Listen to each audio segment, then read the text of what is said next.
The SUV's headlights cut through my yard at 2:17 a.m. like searchlights hunting prey. I watched from behind my bedroom curtain as the black vehicle idled at the curb engine rumbling low, deliberate, predatory. Then it lurched forward, tires spitting gravel, aimed straight at my hedge. The crash was magnificent. Steel rods I'd buried that afternoon punched through the front end like a can opener meeting aluminum. The hood folded, the bumper crumpled. One headlight exploded in a shower of plastic and glass. The whole vehicle lurched to a stop with a sound I can only describe as mechanical agony. The driver stumbled out, clutching his wrist, breathing hard like he'd just discovered physics the hard way. I stepped onto my porch in pajama pants and a t-shirt that read, "World's okayest neighbor, phone already recording. Need me to call a tow truck, Richard?" I called out. "Or should I call the sheriff first?" He spun toward me, face pale in the porch light, eyes wide with the dawning realization that he'd just driven straight into a trap. Behind him, the passenger door opened. Victoria Hayes stepped out, HOA president.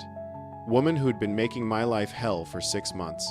Queen of clipboards and catastrophic pettiness. She looked at the mangled SUV, at the hedge, at me standing there with my phone raised, catching every second on video. And for the first time since this war began, she had absolutely nothing to say.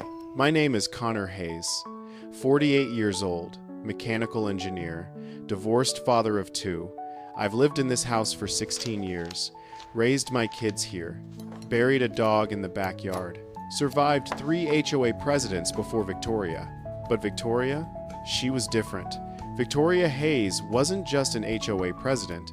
She was a force of nature wrapped in business casual and armed with clipboards thick enough to be classified as blunt weapons. The kind of woman who measured grass height with a ruler and took photos of trash cans left at the curb 8 minutes too long. She once fined a neighbor because his Halloween pumpkin, and I quote, expressed an emotionally threatening aura. I wish I were joking. So when my hedge started getting destroyed, I knew exactly who was behind it. The first time it happened was 3 weeks ago. I woke up to my neighbor's dog barking like the apocalypse had arrived early. That dog barked at everything. Mailmen, squirrels, its own shadow, but something about this bark felt different. Urgent, frantic. I pulled on jeans and walked outside barefoot, still half asleep, coffee deprived, completely unprepared for what I found. My hedge. My 15-year-old boxwood hedge that I'd shaped, watered, and argued with squirrels over completely annihilated, not trimmed, not damaged, annihilated. It looked like a tank had rolled through my yard, on its way to invade the neighbor's bird feeders. Branches snapped like matchsticks. Roots exposed. Dirt scattered across the lawn in a pattern that could only come from something heavy, moving very, very fast. In the middle of the destruction, half buried in soil, was a chunk of red plastic. Headlight casing. I picked it up, turned it over in my hands. Fresh, sharp edges, no weathering. This had come off a vehicle recently, very recently. I walked to the street, looking for tire marks.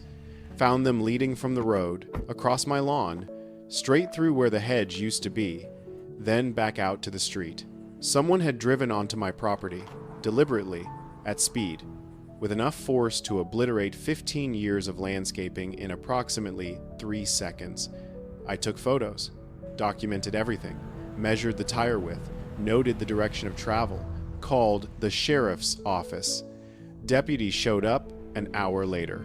Young guy named Martinez looked bored before he even got out of the cruiser. Probably a drunk driver, he said, not even bothering to write anything down. Happens sometimes. At 7 in the morning? I asked. He shrugged, like time was a social construct that didn't apply to drunk drivers. And they just happened to hit my hedge? I pressed. Nothing else? Not the mailbox, not the lawn ornaments, not the driveway, just the hedge? Another shrug. Bad luck, I guess. Bad luck, I repeated flatly. He left without filing a report. I stood there in my destroyed yard, holding a piece of headlight casing and thought, this isn't bad luck. This is deliberate. This is strategy. That afternoon, Right on schedule, Victoria walked by during her daily power stride walk, the one she takes with her nose tilted just high enough to smell her own superiority. She spotted the damage, stopped, smiled, not a sympathetic smile, not a concerned neighbor smile, a satisfied smile. "Oh my," she said, pausing at the edge of my driveway like she'd just discovered a fascinating science experiment. "What happened here?" "Someone drove through my hedge," I said flatly. "How unfortunate." She tilted her head in that way people do when they're pretending to care. "You know, Connor, this might be a good opportunity to reconsider your landscaping choices. A clean slate, so to speak." I stared at her. "Are you seriously suggesting I don't replant?" "I'm suggesting," she said carefully, choosing each word like she was assembling a legal defense, "that perhaps this is the universe telling you that Hedge doesn't belong here. It's always been visually inconsistent with the neighborhood aesthetic." "The universe," I repeated. "Or you." Her smile tightened like a drawstring pulled too fast. "Connor, I don't control the universe. I simply enforce community standards." She walked away before I could respond, heels clicking on asphalt with the rhythm of a countdown timer. That night, I replanted the hedge, every single shrub, watered them, fertilized them, made them even taller than before. If Victoria wanted a war, I'd give her one. But I had no idea how dirty she was willing to fight. The second destruction happened 1 week later. Same pattern. Early morning this time, 5:30 a.m. Fresh tire marks cutting diagonal lines through the grass. Another headlight fragment, this one blue. Different vehicle. Same intent. This time, I didn't call the sheriff. I called my insurance company. They sent an adjuster named Paula who took one look at the damage and said, "You need security cameras." "I have security cameras." I lied, mostly to save face. She raised an eyebrow that said she'd heard that before from people who definitely didn't have security cameras. "Then you should have footage." They were malfunctioning that night. Uh-huh. She made a note that probably said classic denial response. "Mr. Hayes, someone is targeting your property. Either you catch them on camera, or this keeps happening." After she left, I went straight to the hardware store, bought 4 wireless security cameras, motion activated, night vision, cloud storage, the works. Installed them that evening, one facing the street, one covering the driveway, one on the garage corner, one angled toward the side yard. If someone wanted to destroy my hedge again, I'd have proof, names, license plates, evidence solid enough to make the sheriff's office actually do their job. But here's the thing about people who are good at harassment, they're also good at timing. The third destruction happened during a power outage. At 3:14 a.m., when the cameras weren't recording because the Wi-Fi was down, when the whole street was dark, when everyone's backup batteries had already drained trying to keep refrigerators running. By the time power came back on at 6 a.m., the damage was done. Hedge flattened worse than before. Tire marks everywhere, these ones deeper, angrier. Another headlight fragment, this time white. Third vehicle, or maybe the same one with replacement parts. Hard to tell. And still, no footage. I stood in my yard at dawn, staring at the destruction, and realized something important. Whoever was doing this wasn't just lucky. They were watching, waiting for the perfect moment, coordinating. This wasn't random vandalism. This wasn't teenagers joyriding. This wasn't drunk drivers making mistakes. This was planned, methodical, strategic. Someone wanted my hedge gone badly enough to monitor my security system, wait for vulnerabilities, and strike with precision. That level of commitment suggested motive. And the only person I knew with motive was Victoria. That afternoon, I sat on my porch with cold coffee and a notepad. Started writing down everything I knew. Fact 1. Someone was destroying my hedge repeatedly, 4 times in 3 weeks. Fact 2. It always happened when I couldn't catch them. Fact 3. Victoria had been pressuring me about the hedge for 6 months. Fact 4. Every accident involved a different vehicle based on headlight fragments. Fact 5. The sheriff's office didn't care. Fact 6. My security cameras kept mysteriously failing at convenient times. Conclusion: Victoria was either doing this herself or coordinating with others. Multiple vehicles meant multiple people, which meant what? An HOA conspiracy? That sounded insane even in my own head, but the evidence didn't lie. I decided to dig deeper. That evening, I drove to the county planning office before they closed, pulled up property records, zoning maps, development applications, and there it was. Filed 4 months ago, preliminary development application, Oakmont Estates Phase 2. Developer, Sterling Ridge Development Group LLC. Project scope, high-density residential development, luxury condos, townhomes, mixed-use commercial space. Estimated value, $47 million. Location, my street, my block, my exact property line.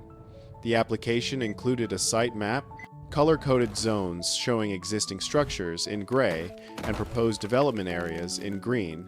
My house was outlined in red. Red meant acquisition target. They wanted my land, my lot, my house torn down and replaced with condos that would sell for $800,000 each to people who'd complain about traffic within 6 months. And right there in the application documents listed under Community Liaison, Victoria Hayes, President, Oakmont Estates HOA. I leaned back in the uncomfortable county office chair, staring at the screen. "So that's the game," I whispered.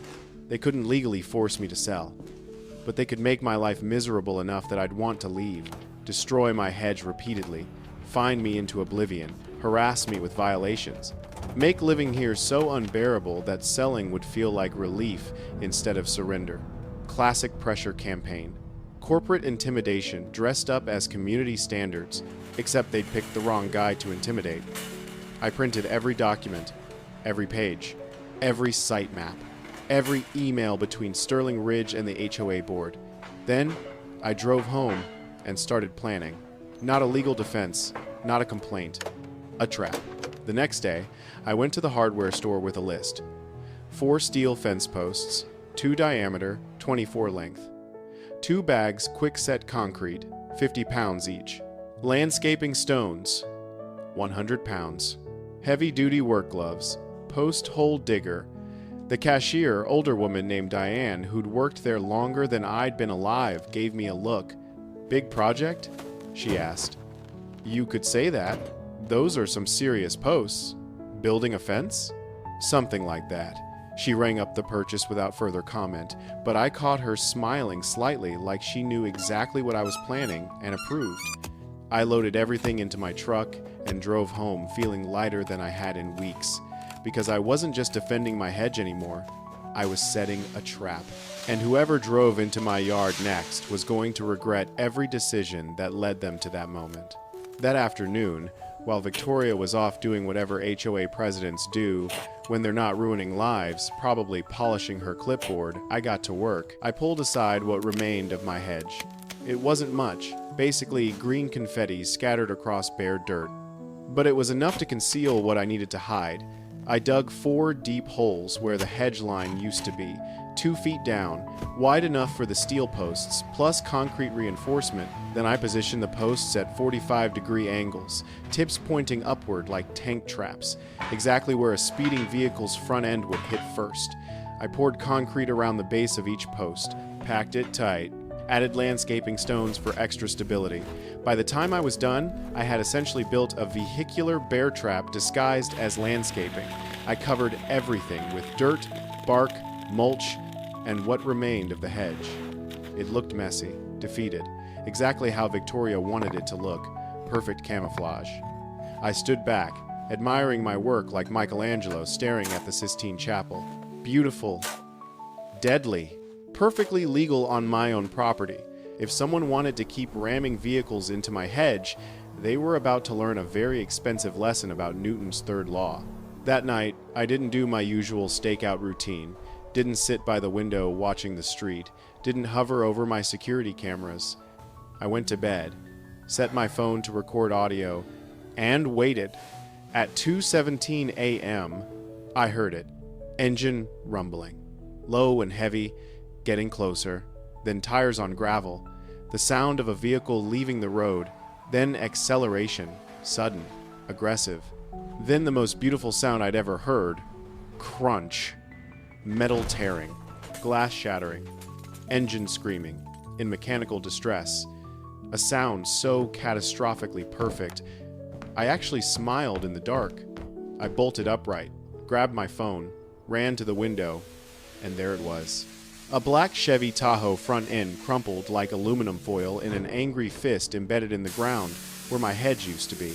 Hood bent upward at an angle that violated every law of automotive design, bumper dangling by a single bolt, one wheel twisted 30 degrees off-axis like it was trying to escape the vehicle entirely. Steam hissing from the radiator. The driver's door opened. Out stumbled Richard Douglas, Victoria's husband, mid-50s, graying hair, wearing a polo shirt and khakis like he'd just come from a very late golf game, clutching his wrist, breathing hard, face pale with shock, and dawning comprehension. I couldn't help it. I smiled. Then I grabbed my phone, made sure it was recording, and walked outside in my pajama pants and world's okayest neighbor t-shirt. Richard saw me coming and froze like a deer caught in high beams. For a moment, we just stared at each other across my destroyed yard. Him standing beside his mangled SUV, me standing on my porch with my phone raised, capturing every second. "Well," I said, voice calm as Sunday morning. "Looks like you hit something." He opened his mouth, closed it, opened it again. Nothing came out. Behind him, the passenger door opened. Victoria stepped out, dressed in slacks and a blazer, even at 2 a.m. like she'd planned this whole operation with the professionalism of a military campaign. And for the first time in 6 months of harassment, pressure, and psychological warfare, I saw genuine fear in her eyes. "Connor," she started, voice shaking slightly. "This isn't what?" I cut in. "Isn't the 4th time someone's driven into my Hedge? Isn't your husband behind the wheel? Isn't evidence of vandalism, conspiracy, and harassment?" She went pale. Richard found his voice. You trapped us! You put something under there!" That's illegal, is it?" I asked innocently. "I installed landscaping reinforcement on my own property. Perfectly legal. You're the one who drove into it. There's steel under there," he shouted, gesturing at the destroyed SUV like it was Exhibit A in a trial he hadn't realized he was already losing. "You could have killed me!" "Richard," I said calmly, "if I wanted to kill you, I'd have used bigger rods and sharper angles. This was just landscaping." Victoria grabbed his arm, hard. "Don't say anything else." Too late. I had everything. On video. Richard admitting he'd been driving. Victoria present as an accomplice. The SUV embedded in my property with front-end damage that screamed, "Deliberate collision with buried obstacle." Evidence. Beautiful, undeniable, court-ready evidence. "Here's what's going to happen," I said, lowering my phone but keeping it recording. "You're going to call a tow truck. You're going to get that hunk of scrap metal off my property. And tomorrow morning, you and I are going to have a very long conversation about why the HOA president has been working with a developer to force me out." Victoria's face went from pale to ghost white. "I don't know what you're talking about," she whispered. I pulled out my phone, opened my photos, showed her a screenshot of the Sterling Ridge development application. Her name listed as Community Liaison. My property highlighted in red as Acquisition Target. The site map showing luxury condos exactly where my house currently stood. "Don't you?" I asked. She stared at the screen, then at Richard, then back at me. For the first time since I'd known her, Victoria Hayes had absolutely no response. No clipboard. No regulation citation, no condescending explanation, just silence. "We need to go," she said quietly to Richard. They called a tow truck, waited in awkward, heavy silence while neighbors' porch lights flickered on, while curtains twitched, while the whole street woke up to witness the HOA president's husband getting his destroyed SUV extracted from my yard like a failed science experiment. By the time the flatbed arrived and loaded, the Tahoe, which looked like someone had tried to fold it in half the neighborhood was watching from porches and windows. Victoria walked to her car without looking at anyone, but before she got in, she turned back. Just for a second, and I saw it in her eyes. This wasn't over. Not even close. The next morning, I woke up to find an envelope taped to my front door. Thick, expensive paper, no return address. Inside, a check for $150,000 and a note on Sterling Ridge Development letterhead. Mr. Hayes, we regret the recent misunderstandings regarding your property. Please accept this compensation for damages and inconvenience. We believe this resolves all outstanding matters. We trust this closes the issue amicably. Marcus Sterling, CEO. I stared at the check. $150,000. More than enough to rebuild the Hedge 10 times over. More than enough to forget this ever happened. More than enough to let it go. But that's not what this was. This was a bribe, hush money, a payoff designed to make me disappear quietly. They were betting I'd take the cash, deposit it, and suddenly develop amnesia about everything that had happened. They were wrong. I drove to my bank, deposited the check because I'm not stupid and money is money. Then I drove to the county courthouse, filed formal complaints against Victoria Hayes harassment, conspiracy, abuse of HOA authority, Richard Douglas vandalism, destruction of property, criminal mischief, Sterling Ridge Development Group, bribery, conspiracy, illegal pressure campaign. The clerk, older woman named Margaret, who'd seen everything twice, raised an eyebrow as she stamped each form. "You sure about this?" she asked. "Very. This is going to get ugly." "It already is." She nodded slowly. "Good luck, Mr. Hayes. You're gonna need it." I walked out of that courthouse feeling lighter than I had in months. Because I wasn't just defending a hedge anymore. I was defending my home, my rights, my refusal to be pushed around by people who thought money and clipboards gave them power over others' lives. And I was about to show them what actual power looked like. 2 days later, Victoria showed up at my door. Not the usual Victoria. Not the clipboard-wielding, regulation-citing, power-walking HOA president. This was different Victoria.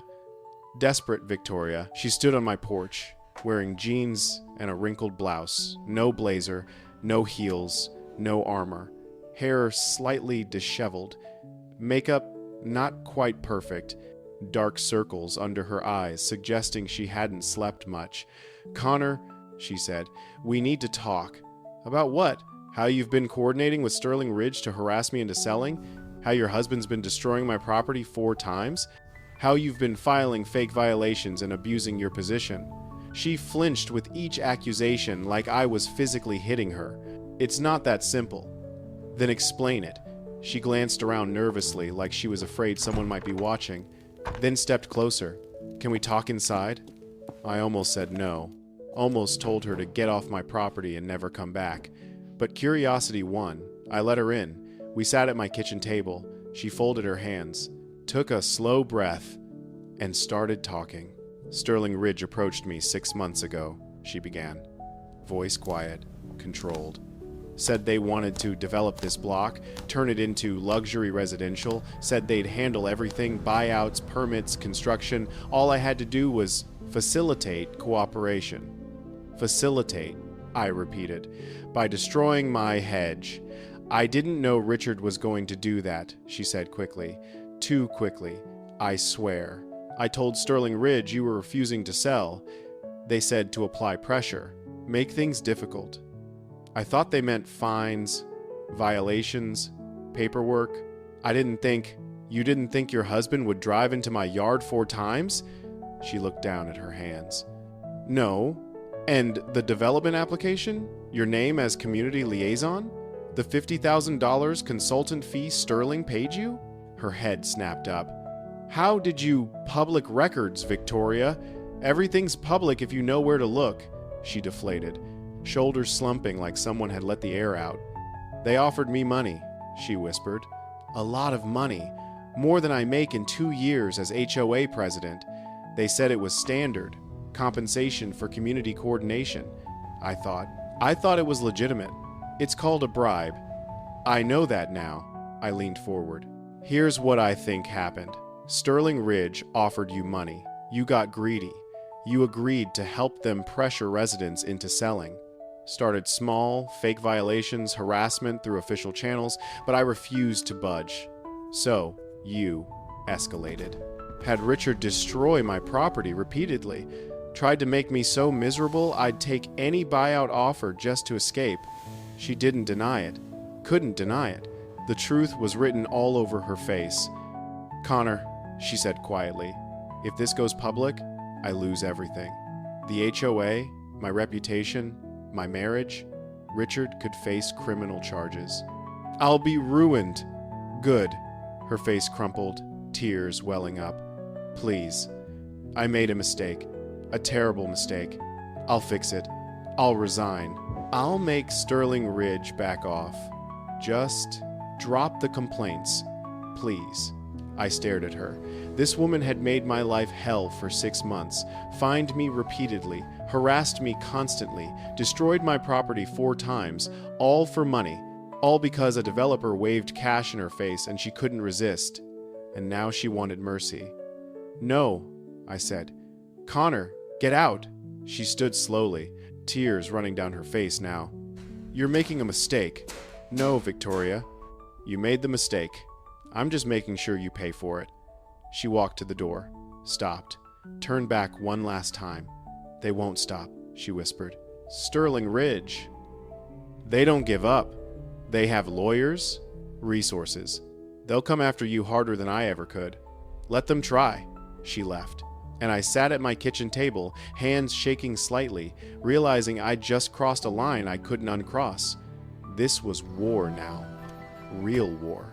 Against an HOA president, against a multi-million-dollar development company, against people with resources I couldn't match. But I didn't care, because some things are worth fighting for, and my home was one of them. The next week was absolute chaos. The county launched an official investigation into Sterling Ridge development, pulled permits, froze applications, started asking very pointed questions about HOA coordination and bribery allegations. Local news picked up the story. Developer accused of harassment campaign against homeowner, HOA, president under investigation for conspiracy, luxury condo project halted amid corruption claims. Neighbors I'd barely spoken to in years started stopping by, knocking on my door, asking questions. Turned out I wasn't the only one Victoria had been pressuring. Mrs. Chen, 3 houses down, had received buyout offers that increased from $200,000 to $350,000 in 6 weeks, each one accompanied by new HOA violations. Mr. Patterson on the corner had been fined $12,000 for unapproved exterior modifications after refusing to sell. The Johnsons had faced harassment about their tree being visually disruptive right after declining Sterling Ridge's initial offer. Pattern after pattern after pattern. Victoria hadn't just targeted me. She'd been running a systematic pressure campaign across the entire block, all in coordination with Sterling Ridge, all designed to force sales that would make way for luxury development. An emergency HOA meeting was called. I didn't plan to attend. Figured it would just be Victoria spinning the narrative, deflecting blame, maintaining control. But my neighbor Dave, the IT guy who'd helped me research Sterling Ridge, texted me, "Dude, you need to come to this meeting. Trust me." So I went. The HOA meeting was held at the community center. Small room that usually hosted book clubs and yoga classes, 50 folding chairs set up in rows, projector screen at the front. By the time I arrived, every seat was full, people standing along the walls. Energy in the room thick enough to cut with a knife. Victoria stood at the front, and for the first time, I saw her properly dressed for battle. She wore a crimson-red blazer perfectly tailored, aggressive color that demanded attention. Not maroon, not burgundy, pure crimson. The kind of red that said, "I'm in charge and you will listen." Underneath, a black silk blouse with a deep V-neck. Professional, calculated, just provocative enough to distract without crossing lines.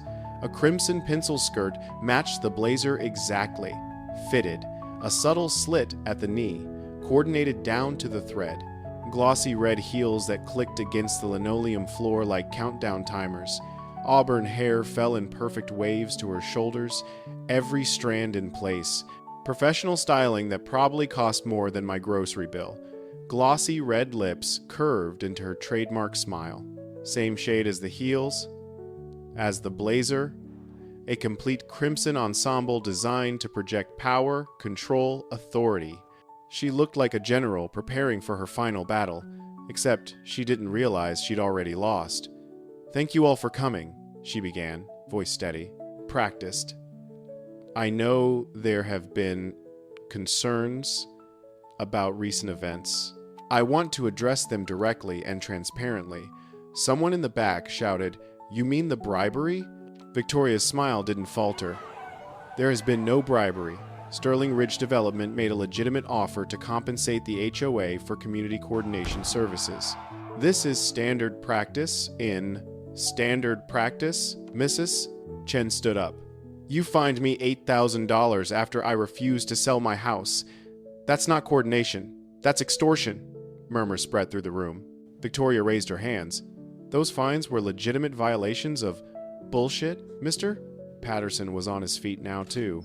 "My unapproved modifications were solar panels installed with county permits. You made that up because I wouldn't sell." More voices, louder, angrier. Victoria's composure started cracking. The crimson armor looking less like power, more like desperation. "Everyone, please. If we could just...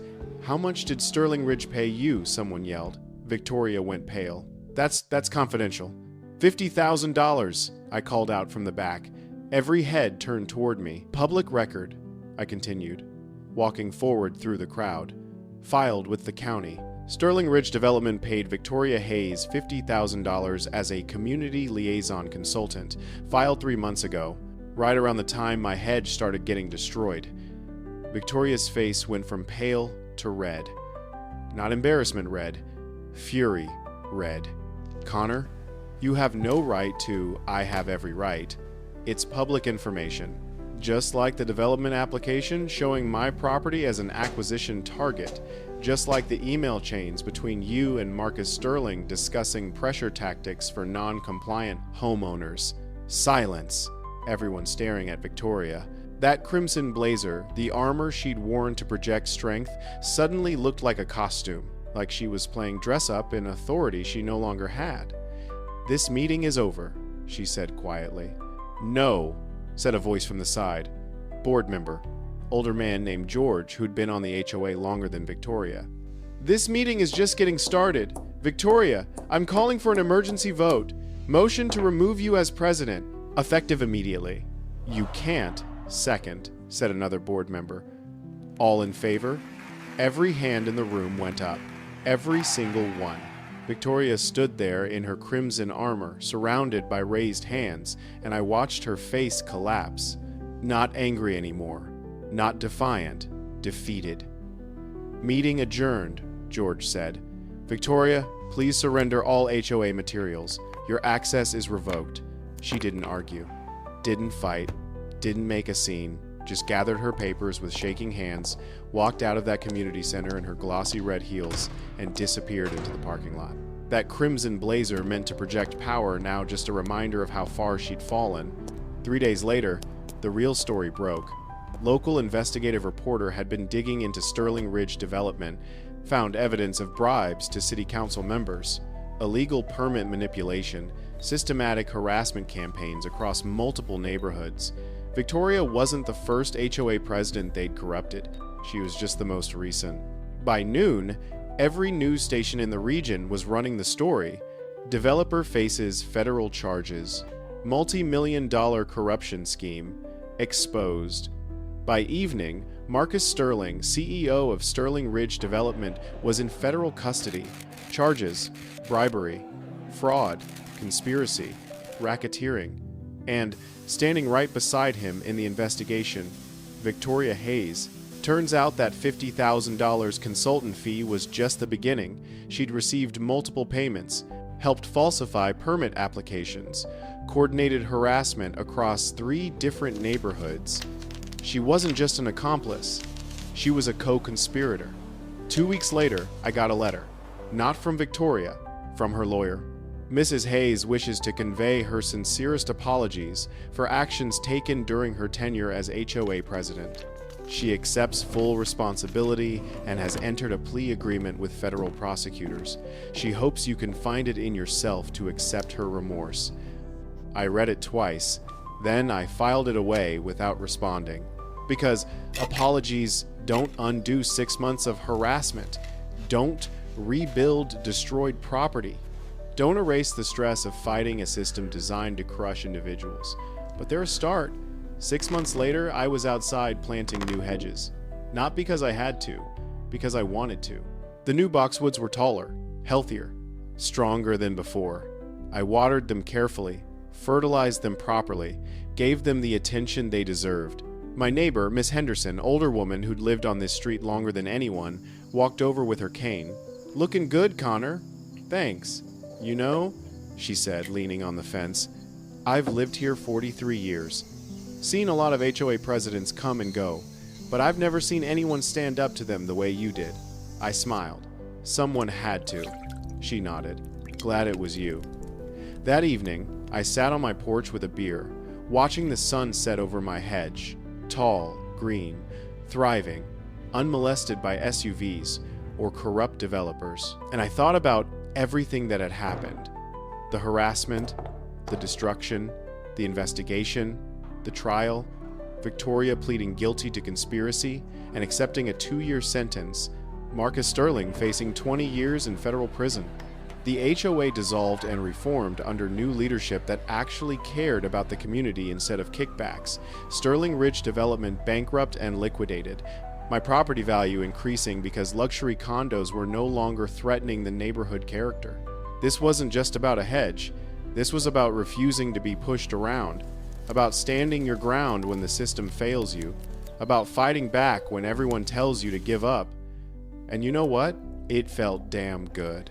Because some battles are worth fighting, some ground is worth holding, and some hedges are worth defending, even when everyone thinks you're crazy for caring.